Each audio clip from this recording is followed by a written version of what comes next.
جگہ کر جانے والوں کے لیے تھوڑا سا آگے سرک جائیں.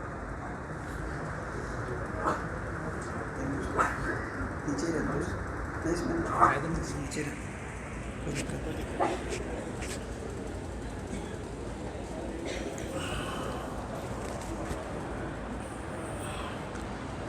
الحمد للہ کفا وسلام علی عباده الذین اصطفى. اما بعد فاعوذ باللہ من الشیطان الرجیم. بسم اللہ الرحمن الرحیم. اذا جاء نصر اللہ والفتح ورأیت الناس يدخلون فی دین اللہ افواجا فسبح بحمد ربک واستغفر انہ کان توابا. صدق اللہ العظیم.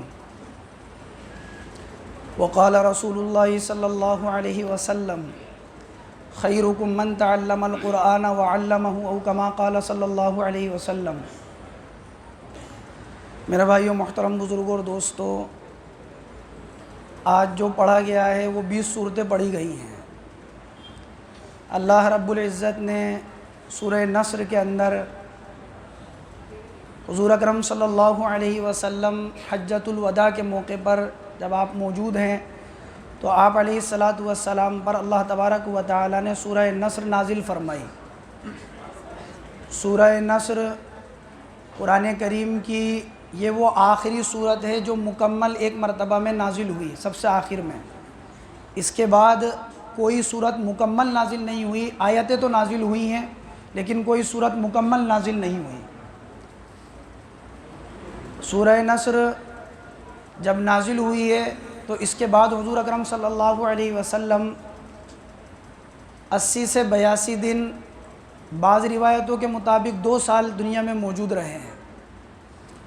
سورہ نصر کے اندر اللہ تبارک و تعالی نے حضور اکرم صلی اللہ علیہ وسلم سے فرمایا اذا جاء نصر اللہ والفتح، جب اللہ کی مدد آ جائے اور فتح آ جائے، وَرَأَيْتَ النَّاسَ يَدْخُلُونَ فِي دِينِ اللَّهِ أَفْوَاجًا.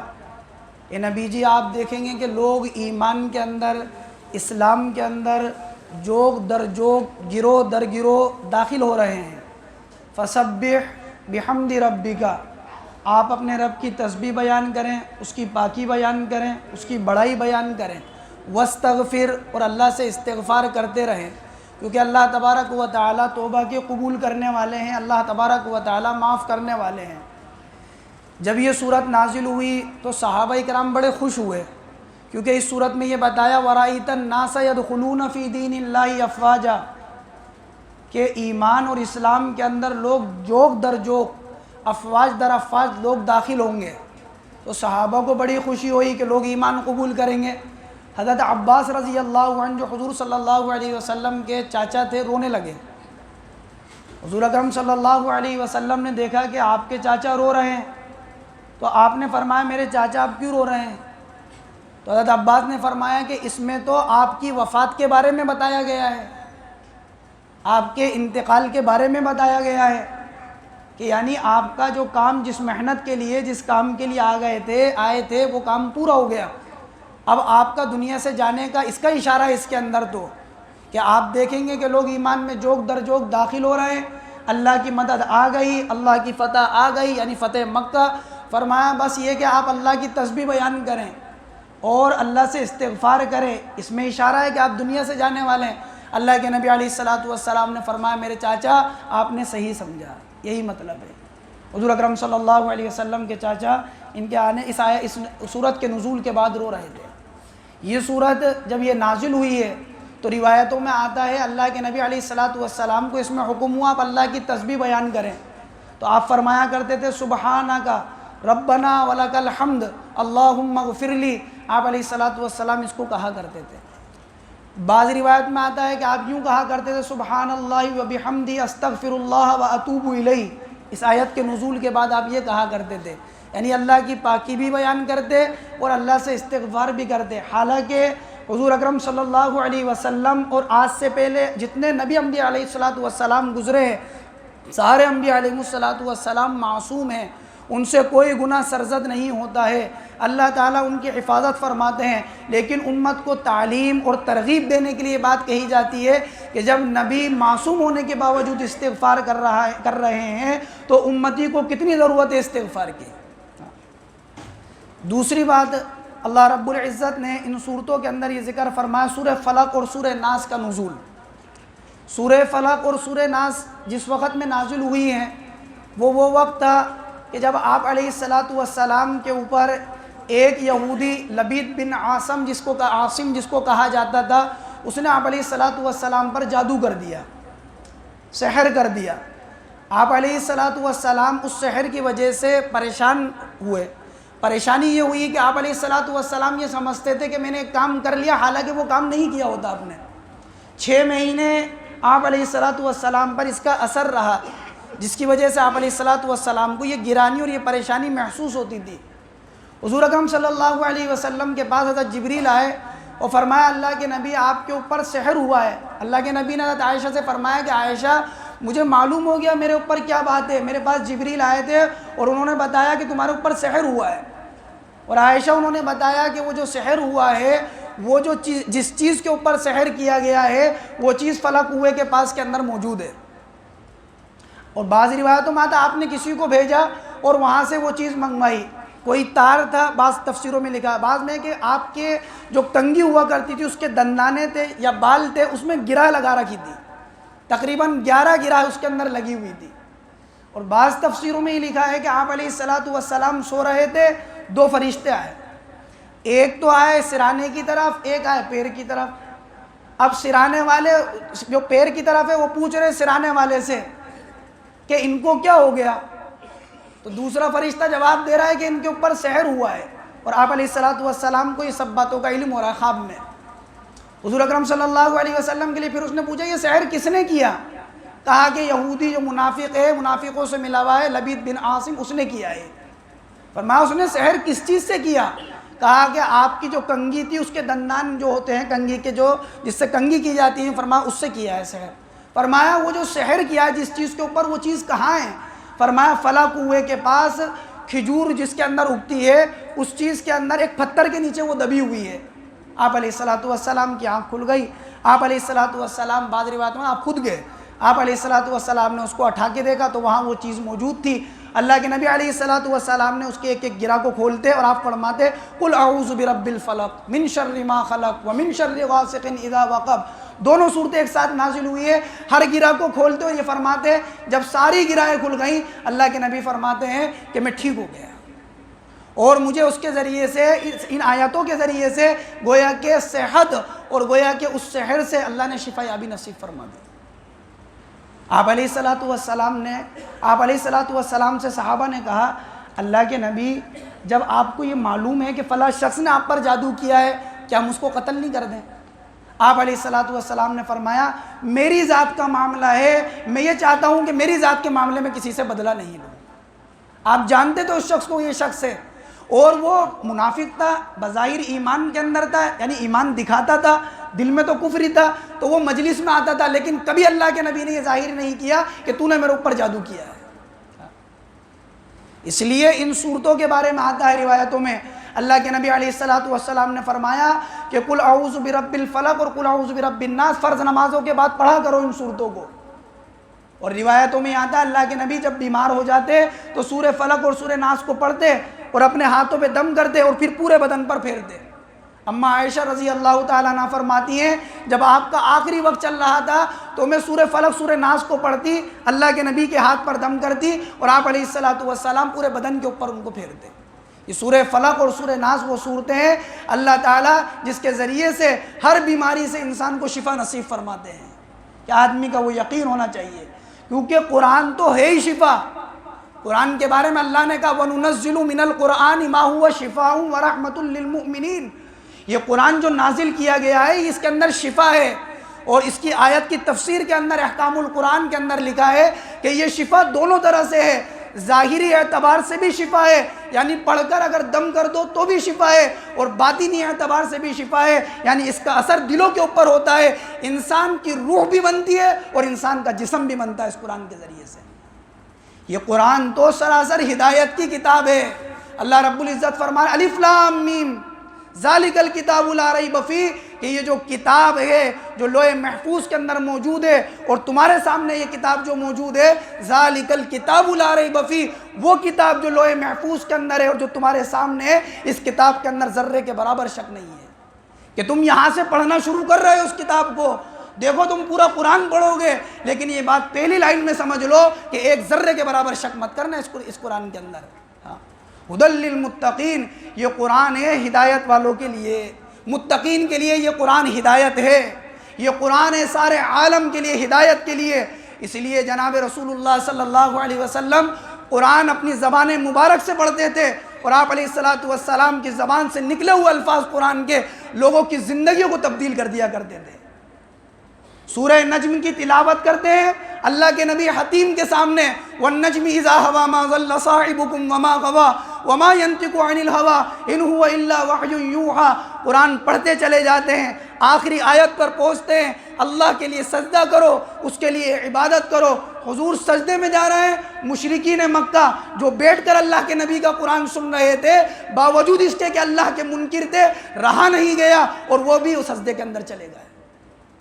یہ قرآن تو وہ ہے جو انسانوں کی ہدایت کی کتاب ہے۔ لوگوں نے مشورہ کیا مکہ کی سرزمین کے اوپر، ولید ابن مغیرہ نے ایک میٹنگ بٹھائی اور مشورہ کیا کہ ہم کیا کہیں گے محمد ابن عبداللہ کے بارے میں۔ کسی کہنے والے نے کہا ہم ان کو شاعر کہیں گے، کسی نے کہا ہم ان کو کاہن کہیں گے، کسی نے کہا ہم ان کو دیوانہ کہیں گے۔ ولید ابن مغیرہ نے کہا ہم یہ کہیں گے کہ یہ ساحر ہیں، جادوگر ہیں، قرآن کے ذریعے سے لوگوں پر جادو کرتے ہیں، اپنے کلام کے ذریعے سے لوگوں پر جادو کر دیتے ہیں۔ سب نے ایک مشورہ کر لیا کہ اب جو بھی حج کے لیے آئے گا ہم ایک بات کہیں گے۔ وہ قبیلہ ازد شنو کے رہنے والے حضرت زماد بن ثعلبہ رضی اللہ عنہ جو ابھی تک ایمان کے اندر داخل نہیں ہوئے، مکہ کی سرزمین پر آتے ہیں، لوگ ان کو پکڑ لیتے ہیں، کہتے ہیں زماد ہم نے سنا ہے تو اپنی قوم کا بڑا سمجھدار آدمی ہے، تو اپنی قوم کا بڑا ہونہار آدمی ہے، زماد ہم نے سنا ہے تو اپنی قوم کا بڑا ذہین آدمی ہے، دیکھ ہماری بات کو دھیان سے سن، ہماری اس قوم کے اندر ایک شخص ہے جسے محمد ابن عبداللہ کہتے ہیں اور جسے ایمان والے محمد الرسول اللہ کہتے ہیں، زماد سن، تو ان کی بات کو مت سننا، اگر تو نے ان کی بات کو سن لیا ہمیں ڈر ہے کہ کہیں تو ان کی بات کو قبول نہیں کر لے۔ فرمایا کہ زماد رضی اللہ عنہ ایمان میں بھی داخل نہیں ہوئے اور قرآن کو سننا نہیں چاہتے، لیکن دل نے ملامت کر دی۔ دل نے کہا کہ زماد تو اپنی قوم کا کیسا سمجھدار آدمی ہے، کیا تو شاعر اور کاہن اور ساحروں کے کلام کو نہیں سمجھ سکتا؟ تو مل تو صحیح محمد صلی اللہ علیہ وسلم سے، تو ان کی بات سن تو صحیح، شاید کہ سنے تو قبول کر لے، حق بات ہو۔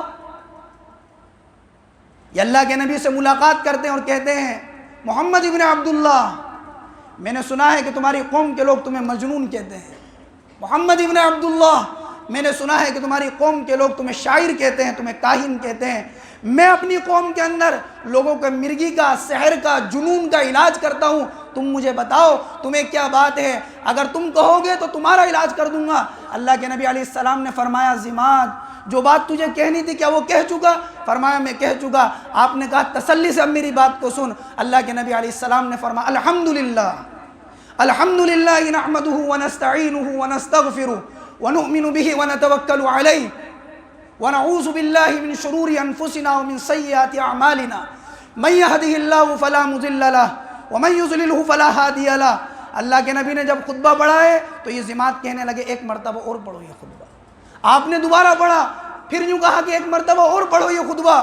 آپ نے تیسری مرتبہ پڑھا تو زماد نے کہا تھا واللہ لقد سمعت قول الکہنۃ وقول الشعراء وقول السحر، اللہ کی قسم میں نے شاعروں کے، ساحروں کے، کاہنوں کے کلام کو سنا ہے، لیکن جو بات آپ کہتے ہیں خدا کی قسم وہ ان کے کلام میں موجود نہیں ہے۔ یہ آپ کا کلام سمندر کی گہرائی کو لے ہوئے ہے۔ اشہد ان لا الہ الا اللہ واشہد ان محمدا عبدہ ورسولہ۔ میں کہتا ہوں آپ ساحر نہیں، آپ کاہن نہیں، آپ شاعر نہیں، آپ مجنون نہیں ہیں، اللہ کی قسم آپ اللہ کے نبی ہیں، میں ایمان کو قبول کرتا ہوں۔ یہ قرآن ہدایت کی کتاب ہے۔ مکہ کے لوگوں نے کہا تھا اللہ کو اگر قرآن نازل کرنا تھا تو طائف کے اندر عمر کے اوپر عمر بن حبیب کے اوپر، طائف کے اندر عمر بن حبیب کے اوپر یا عروہ بن مسعود ثقفی پر کیوں نازل نہیں؟ یا مکہ کی سرزمین کے اوپر ولید ابن مغیرہ پر یا عتبہ پر کیوں نازل نہیں کیا؟ وَقَالُوا لَوْلَا نُزِّلَ هَذَا الْقُرْآنِ، اگر اللہ اس قرآن کو نازل کرنا چاہتا تھا تو اللہ نے طائف اور مکہ والوں کے مالدار لوگوں پر کیوں نازل نہیں کیا؟ اللہ نے کہا اَهُمْ يَقْسِمُونَ رَحْمَةَ رَبِّكَ، تم اللہ کی رحمت کو تقسیم کرنا چاہتے ہو؟ ارے یہ قرآن تو وہ ہے جو اللہ کی رحمت ہے، نبوت وہ چیز ہے جو اللہ کی رحمت خاصہ ہے۔ اللہ انتخاب، نبوت انتخاب خداوندی کا نام ہے، اللہ جسے منتخب کرتے ہیں اسے نبی بناتے ہیں۔ کیا اللہ تمہارے کہنے سے کسی کو نبی بنائیں گے؟ ایسا ہرگز نہیں ہو سکتا۔ اللہ جس کو چاہیں گے اس کو نبی بنائیں گے، اور جس پر چاہیں گے اس کا اپنا کلام نازل فرمائیں گے۔ یہ وہ قرآن ہے۔ حضرت ابو بکر صدیق رضی اللہ عنہ پڑھ رہے ہیں اپنے صحن کے اندر، مکہ کی عورتیں جا رہی ہیں تو رک گئی، اور سنا ہے قرآن کو تو آنکھوں سے آنسو بہنے لگے، رو رہی ہیں زارو قطار۔ لوگوں نے کہا ابو بکر اپنے گھر میں قرآن پڑھا کرو، ہماری عورتوں کے اوپر یہ اثر کرتا ہے قرآن۔ یہ قرآن تو وہ کتاب ہے اللہ کی۔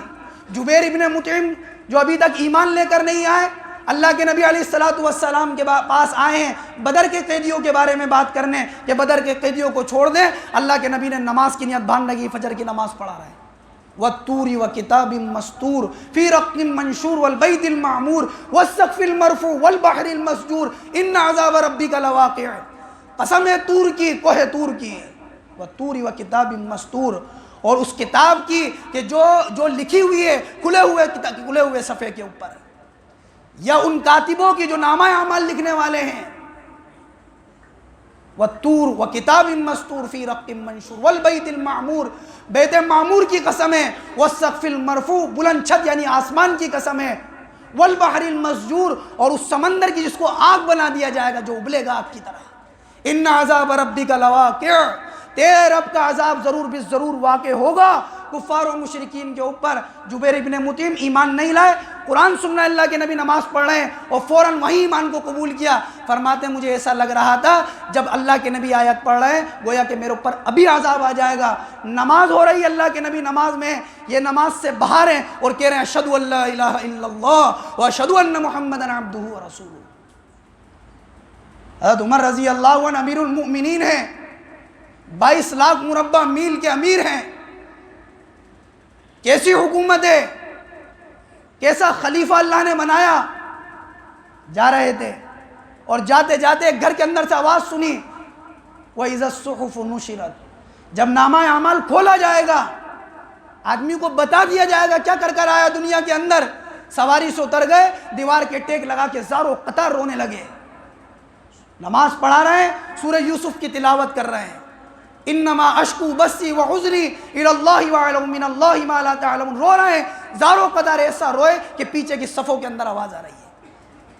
سورہ طور کی تلاوت کر رہے ہیں، وَالطُّورِ وَكِتَابٍ مَّسْطُورٍ، اتنا روئے کہ 20 دن تک بیمار ہو گئے۔ لوگ آتے تھے کہ امیر المؤمنین کیا حالت ہے، کیا بات ہے، کیوں رو رہا، امیر المؤمنین کیسے آپ کی طبیعت ناساز ہے؟ کسی کو وجہ پتہ نہیں تھی کہ امیر المؤمنین کیوں رو رہا ہے۔ یہ قرآن وہ کتاب ہے جو دلوں پہ اثر کرتا ہے۔ اس لیے اللہ رب العزت نے ماقبل میں کتابیں نازل فرمائی، وہ کتاب اللہ ہے، یہ کلام اللہ ہے۔ وہ کتابیں جو نازل کی اللہ تعالیٰ نے، ان کے بارے میں یہ نہیں کہا۔ اللہ نے قرآن کے بارے میں کہا اِنَّا نَحْنُ نَزَّلْنَا الذِّكْرَ وَإِنَّا لَهُ لَحَافِظُونَ، ہم نے اس قرآن کو نازل کیا ہے، ہم ہی اس کی حفاظت کریں گے۔ بچے کے سینے میں محفوظ کر کر اس کی حفاظت کریں گے، حافظ قرآن سے تراویح میں پڑھوا کر اس کی حفاظت کریں گے، امام سے مصلی کے اوپر اس کی حفاظت کریں گے۔ خدا کی قسم ساری انسانیت اس بات کی کوشش کر لے کہ اللہ کے قرآن کو مٹانا چاہے تو کوئی ایک انسان، ساری انسانیت مل کر اس بات کی کوشش کر لے، وہ اللہ کے کلام کے ایک حرف کو نہیں مٹا سکتے۔ اِنَّا نَحْنُ نَزَّلْنَا الذِّكْرَ وَإِنَّا لَهُ لَحَافِظُونَ، ہم نے نازل کیا ہے، ہم حفاظت کریں گے۔ مجلس لگی ہوئی تھی حضرت امام ابو حنیفہ رحمہ اللہ کی، ایک نوجوان سا بچہ آیا، نے کہا میں آپ کی مجلس میں شریک ہونا چاہتا ہوں۔ ہماری مجلس کا بیٹا اصول یہ ہے کہ قرآن کا حافظ ہوتا ہے وہ مجلس میں شریک ہوتا ہے۔ فرمایا کہ ٹھیک ہے، یہ بچہ اٹھ کے چلا گیا۔ ایک ہفتے کے بعد آیا، میں آپ کی مجلس میں شریک ہونا چاہتا ہوں۔ بیٹا آپ کو پچھلے ہفتے سمجھایا تھا کہ ہمارا اصول یہ ہے کہ جو قرآن حافظ ہوتا ہے وہ مجلس میں شریک ہوتا ہے۔ فرمایا کہ میں قرآن کا حافظ ہوں۔ حضرت امام ابو حنیفہ رحمۃ اللہ علیہ نے کہا ایک ہفتے میں قرآن کا حافظ، ایک ہفتے میں؟ امتحان لیا، جہاں سے پوچھا وہاں سے پڑھتے چلے گئے، لوگوں نے ان کو امام محمد رحمہ اللہ کے نام سے یاد کیا ہے۔ یہ وہی امام محمد رحمہ اللہ ہیں جو سواری کے اوپر چل رہے ہیں اور اونٹوں کے اوپر کتاب چل رہی ہے۔ ایک یہودی نے دیکھا اور اس یہودی نے کہا دیکھنے کے بعد کہ یہ کتابیں کس نے لکھی ہیں؟ نے کہا کہ ہمارے امام ہیں، امام محمد، انہوں نے ان کتابوں کو لکھا ہے۔ کہا ایک آدمی نے اتنی کتابیں لکھی ہیں؟ نے کہا ایک آدمی نے اتنی کتابیں لکھی ہیں، کیا میں اس کی زیارت کر سکتا ہوں؟ نے کہا پیچھے سواری پر آ رہے ہیں، تم ان کی زیارت کر سکتے ہو۔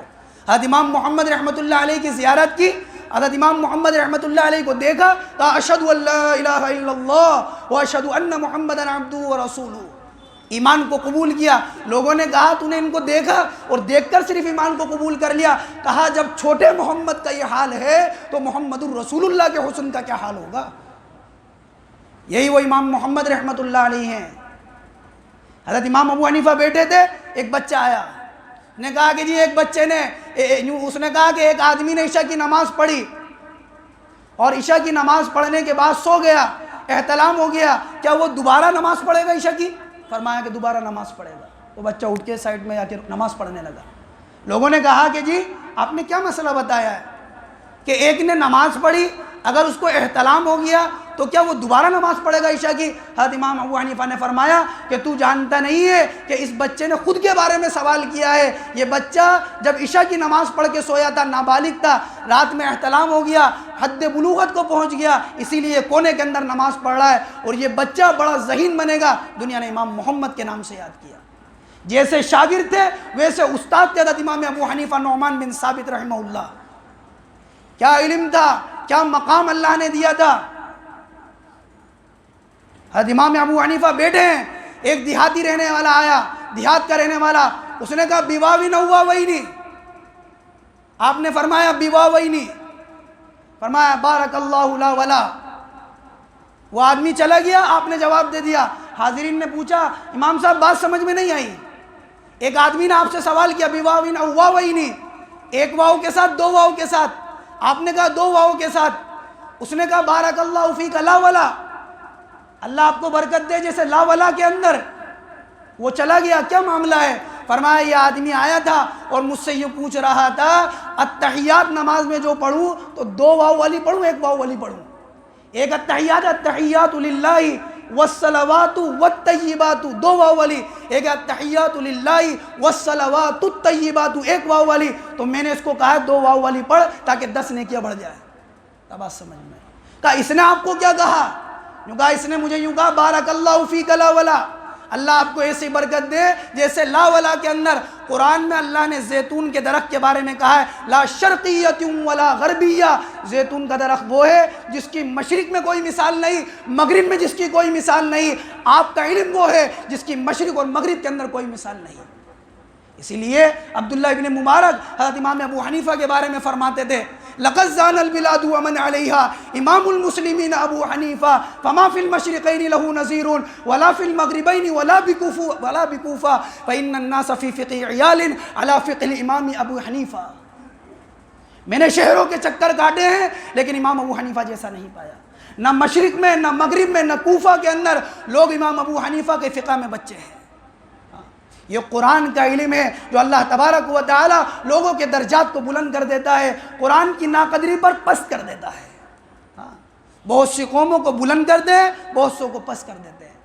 اپنے بچے کو ناظرہ قرآن پڑھانے پر حدیث کے اندر آتا ہے اللہ اس کے ماں باپ کی مغفرت فرما دیتے ہیں۔ اللہ ایسا جوڑا عطا فرمائیں گے ساری دنیا مل کر اس کی قیمت ادا نہیں کر سکتی۔ ایسا تاج حافظ قرآن کو پہنایا جائے گا ساری دنیا مل کر قیمت ادا نہیں کر سکتی، اور اس کی روشنی ایسی ہوگی جیسے سورج روشن ہوتا ہے۔ روایتوں میں آتا ہے حافظ قرآن سے کہا جائے گا ارتقی ورتل کما کنت ترتل فی الدنیا، قرآن پڑھ اور جنت کے درجوں پر چڑھتا چلا جا، تیرا آخری درجہ وہ ہوگا جہاں پر تو رکے گا۔ بعض روایتوں میں فرمایا تو قرآن کو پڑھ تیرے باپ کے درجے کو بلند کیا جائے گا۔ اس لیے اپنے بچوں کو قرآن کی تعلیم دیں، اپنے بچوں کو حافظ قرآن بنائیں۔ ایک بچہ گھر میں حافظ قرآن ہوتا ہے، اللہ رب العزت اس حافظ قرآن کی وجہ سے قیامت میں اپنے فیصلے کو تبدیل فرما دیں گے۔ فیصلہ ہو چکا ہوگا جہنمیوں کی صف کا، یہ جہنم میں جانے والے ہیں، ان کی صف لگاؤ جہنم میں، اور حافظ قرآن کو بلایا جائے گا کہ آج تیرا یہ مقام ہے کہ تیرے سینے میں ہماری کتاب محفوظ ہے، ہمارا کلام قرآن محفوظ ہے، یہ جہنمی ہونے کو دو، لیکن تو انگلی کر، تیرے ایک اشارے پر 10 آدمیوں کو جنت میں داخل کر دیا جائے گا۔ اس لیے اپنے بچوں کو قرآن کی تعلیم دیں، اپنے بچوں کو حافظ قرآن بنائیں۔ اس لیے حضرت امام ابو حنیفہ نے فرمایا قرآن کا حق یہ ہے کم سے کم کہ 1 سال میں 2 مرتبہ قرآن پورا کیا جائے۔ رمضان المبارک کا بابرکت مہینہ ہے، قرآن کی خوب کثرت، ذکر و اذکار کی خوب کثرت، آخری عشرہ ہے، اللہم انک عفو تحب العفو فاعف عنی، خوب کثرت اس کی۔ جو نہیں پڑھے یہ کوئی عذر نہیں ہے، اللہ کے یہاں ایسے لوگوں کی بھی پکڑ ہوگی کہ قرآن کیوں نہیں پڑھا۔ اس لیے قرآن کو سیکھیں، علم کے سیکھنے کی کوئی مدت متعین نہیں ہے، علم تو سیکھا جاتا ہے، ماں کی گود سے لے کر قبر کی گود تک علم سیکھا جاتا ہے، کہ آدمی سیکھتا رہے، اتنا سیکھے کہ سیکھتا سیکھتا دنیا سے چلا جائے۔ حضرت امام ابو یوسف رحمہ اللہ لیٹے ہوئے تھے، ایک شاگرد آیا اور آ کر طبیعت پوچھنے لگا، حال معلوم کرنے لگے وہ شاگرد حضرت امام ابو یوسف رحمہ اللہ کی۔ حضرت امام ابو یوسف نے کہا ایک مسئلہ معلوم کروں آپ سے، اپنے شاگرد سے کہنے لگے، کہا کہ جی حضرت فرمائیں۔ فرمایا کہ جب رمی کی جاتی ہے، شیطان کو کنکری ماری جاتی ہے، تو وہ پیدل مارنا افضل ہے یا سواری پر مارنا افضل ہے؟ شاگرد نے کہا کہ جی پیدل مارنا افضل ہے۔ حضرت امام ابو یوسف نے کہا کہ نہیں۔ کہا کہ جی سواری پر مارنا افضل ہے؟ کہا کہ نہیں۔ فرمایا استاد جی آپ بتائیں کیسے مارنا افضل ہے؟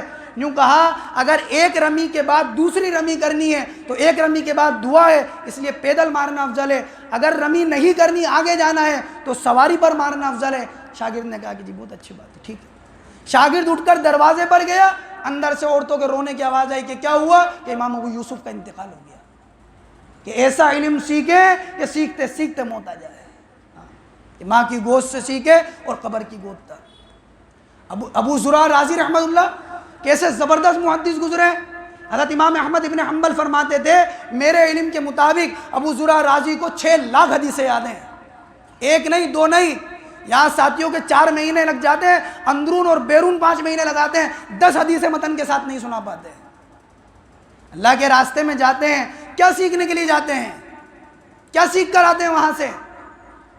ابو زرع رازی رحمہ اللہ کو 6 لاکھ حدیثیں یاد ہیں۔ ایک آدمی نے قسم کھائی ان کے زمانے میں، ان کے سبق میں آتا، گھر گیا، لیٹ ہو گیا، بیوی نے کہا کہاں گئے تھے؟ کہا کہ استاد کے پاس گیا تھا علم حدیث حاصل کرنے۔ بیوی کو غصہ آ رہا تھا، اس نے کہا تمہیں بھی کچھ نہیں آتا اور تمہارے استاد کو بھی کچھ نہیں آتا، بس استاد کے بارے میں سن نہیں پایا۔ کہنے لگا اگر میرے استاد کو 1 لاکھ حدیث سے یاد نہیں تو تجھے 3 طلاق کہہ دیا، اب پچھتاوا ہو رہا ہے۔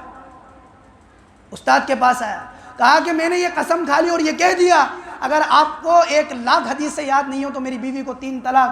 کہا جا بے فکر ہو جا، مجھے 1 لاکھ حدیثیں ایسی یاد ہیں جیسے تجھے قل هو اللہ احد یاد ہے۔ امام ابو بکر ابن ابی شیبہ ایک استاد سے 1 لاکھ حدیثیں لکھی انہوں نے، ابو زرع رازی رحمہ اللہ نے۔ آسمانوں میں کسی نے دیکھا کہ فرشتوں کی امامت کر رہے ہیں، خواب میں کسی نے دیکھا، پوچھا یہ مقام کیسے ملا؟ یوں کہا جب بھی اللہ کے نبی کی حدیث لکھتا تھا درود پڑھتا تھا، اس لیے اللہ نے یہ مقام دیا ہے۔ جب انتقال کا وقت آیا، بار بار میں غشی ہوتی ہے، بے ہوشی ہوتی ہے، ہوش آتا ہے، بڑے بڑے شاگرد بیٹھے ہیں، محمد ابن مسلم رحمۃ اللہ علیہ، اور بھی بڑے بڑے شاگرد، اور کسی کی ہمت نہیں ہو رہی ان سے کہہ دے کہ آپ کلمہ پڑھ لیں، آخری وقت چل رہا ہے، کیونکہ یہ تو بڑے عالم ہیں۔ ایک شاگرد نے کہا ہم ایسا کرتے ہیں، ان کے سامنے وہ حدیث پڑھتے ہیں جس میں کلمے کی تلقین ہے۔ وہ شاگرد نے پڑھنا شروع کیا، وَبِهِ قَالَ حَدَّثَنَا زَحَّاقِ ابن مخلد قال حدثنا عبد الحمید ابن جعفر، اور اتنی روایت اتنی سند پڑھ کے خاموش، یہ ہوش کے اندر آئے، انہوں نے اپنی سند سے پڑھی اس حدیث کو، وَبِهِ قال حدثنا بندار قال حدثنا عبد الحمید ابن جعفر عن صالح عن كثير ابن مرہ عن معاذ ابن جبل رضی اللہ عنہ وعنہم قال قال رسول اللہ صلی اللہ علیہ وسلم من كان آخر کلامہ لا الہ الا اللہ۔ مجھ سے بندار نے بیان کیا، ان سے عبد الحمید ابن جعفر نے بیان کیا، ان سے صالح نے بیان کیا، ان سے کثیر ابن مرہ نے بیان کیا، ان سے معاذ ابن جبل نے بیان کیا، ان سے جناب رسول اللہ صلی اللہ علیہ وسلم نے بیان کیا، جس کے آخری بول لا الہ الا اللہ ہوں گے۔